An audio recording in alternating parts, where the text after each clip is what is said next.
So for step 6, the front arms, well, this is where we're going to grab our front axle pieces. We need to put a ball connector on, that's for the steering, and then we've got these screw pins that are going to be used to screw on those front axles. But we have to grease them up as well. Now, you've got these A5 and A6 pieces. They come off of this parts tree. So this is parts tree A. Now, one thing to make note of, and of course I'll talk more about this as we go, this is a softer plastic. So this parts tree is soft plastic, and it does mean that you have to be more careful when you're screwing things in. But we'll get to that as we go along. Just note that there's hard plastic and soft plastic, and the parts we're working with right now are going to be soft plastic. So there are the ball connectors we need. There's our screw pins, and then these are our uprights, and then of course there's the grease that we're going to be needing. So I'll set this up and we'll put this together.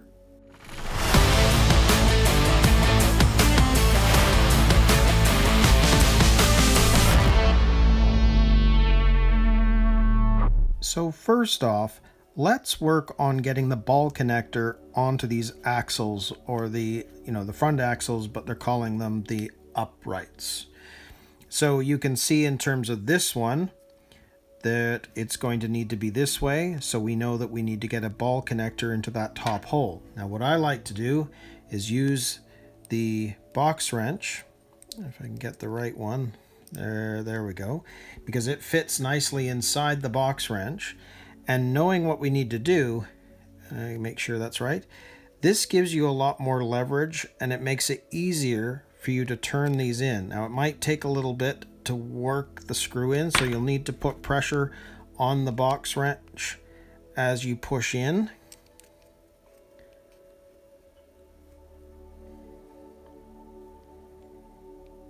But once it grabs, there we go. Now I'm going to turn it a little bit, make sure that it actually is creating a hole.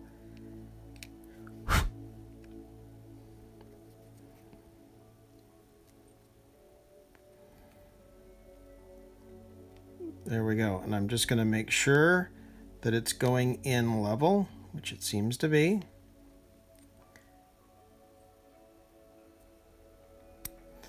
So you can see how that is going in. So we can just keep turning these in. Now these are threaded, they're not tapping screws. So when you get to the end, stop. Like, you don't want to be over tightening anything, because you could easily strip this out. So I'm going to make sure that that's just enough. So there we go, there's one. So that's that side. If we take the other one, we know that the ball connector, based on the diagram, the ball connector now needs to fit into this one. So again, put that into our box wrench and put the pressure on there and spin.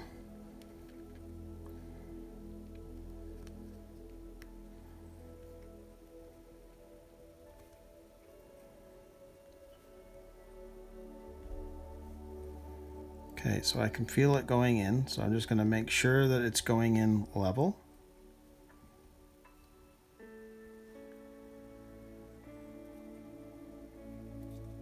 So you can see if I can take that. Now I'll have to screw it in just a little bit further. There. So you can see that's going in level. So we'll just continue to turn this in. And again, when you get to the end, you're going to want to stop. Don't over tighten.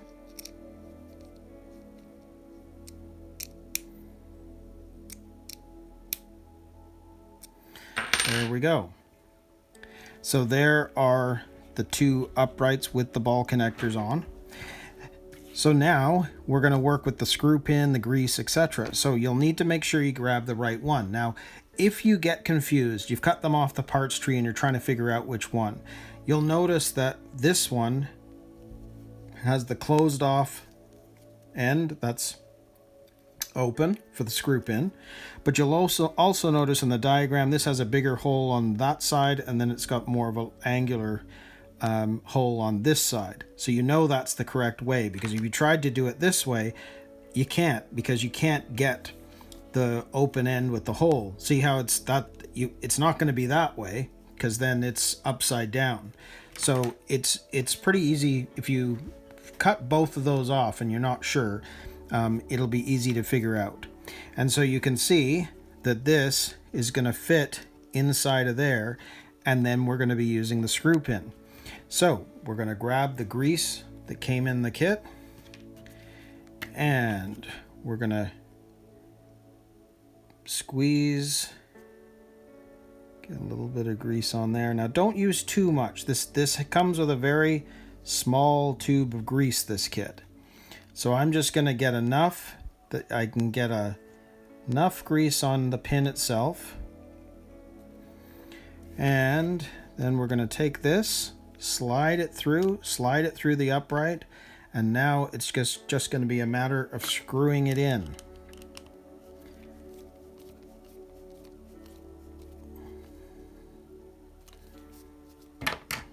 And there we go.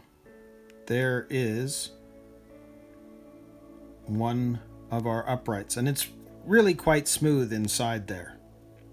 So it operates nice and free. Make sure that when you're doing this, when you finish screwing it all in, that it operates freely. So same thing again, make sure that the ball connector is facing out.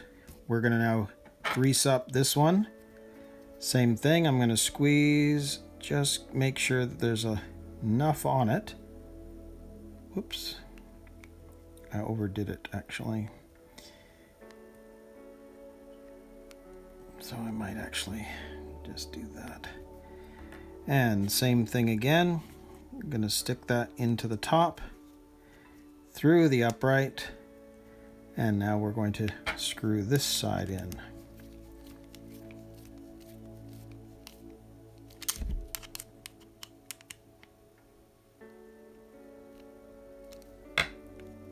And again, everything's operating nice and smooth, so everything should move freely.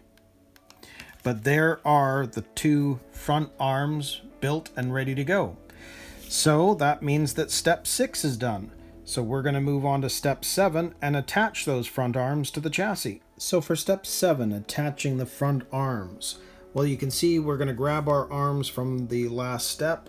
They're going to be placed inside the front of the chassis, and then we're going to grease those bits up on either end, and then we attach this plate, which will actually hold everything in. Now we're also going to be putting the bumper on, and you'll notice it says remove these two plastic notch bits. Well, when I went and grabbed the bumper, they're not actually on, so we don't need to do anything with that. So the bumper is there. There is the piece that we need, the A1 piece, and there are the screws. We need 6 of these 3x12 tapping screws. And again, and I've already done this, I've matched everything up. It's a perfect fit. So I'll set this up and we'll put this together.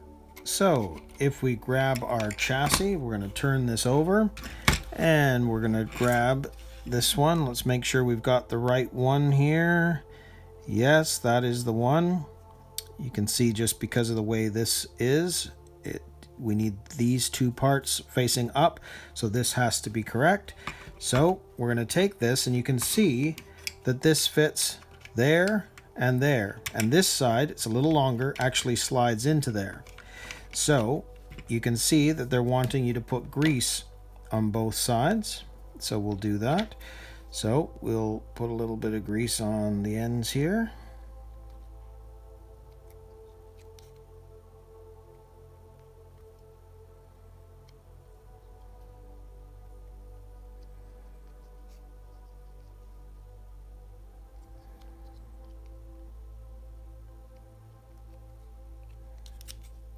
There we go.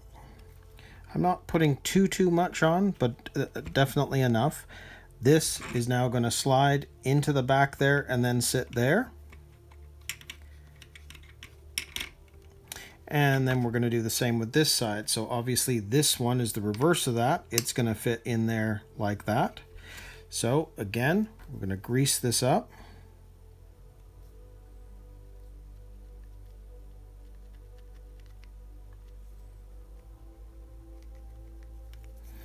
And same with the other side.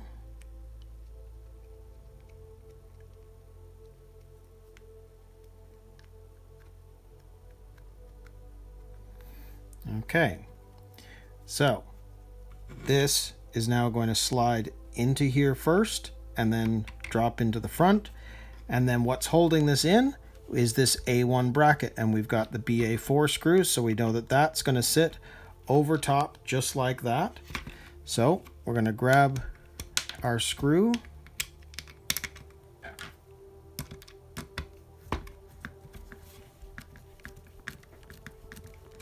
Now I'm just going to get them started for now, because I want to make sure that everything goes in okay and nothing is binding before I screw it all the way down. Okay, everything feels fine, so we're going to screw this all the way in now. So we'll grab this and we'll screw this in.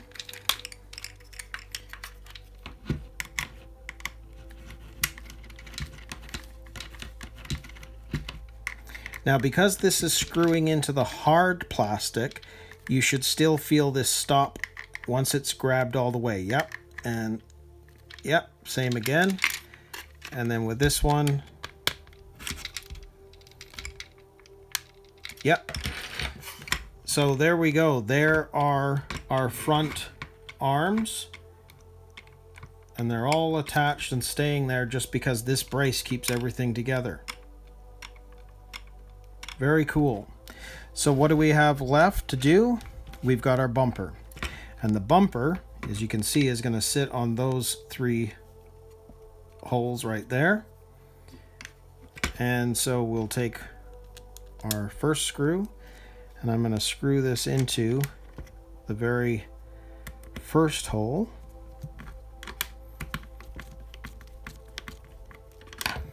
And then we'll put this one into that hole over there. And again, I'm not tightening anything down yet until I know that they're all going in correctly.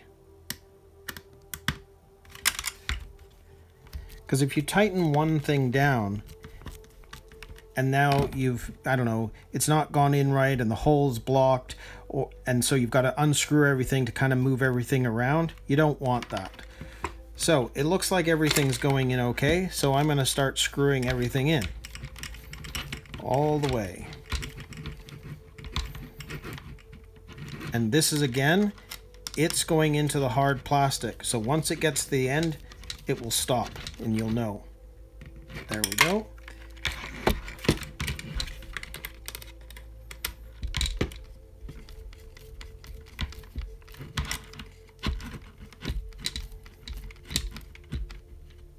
And there we go.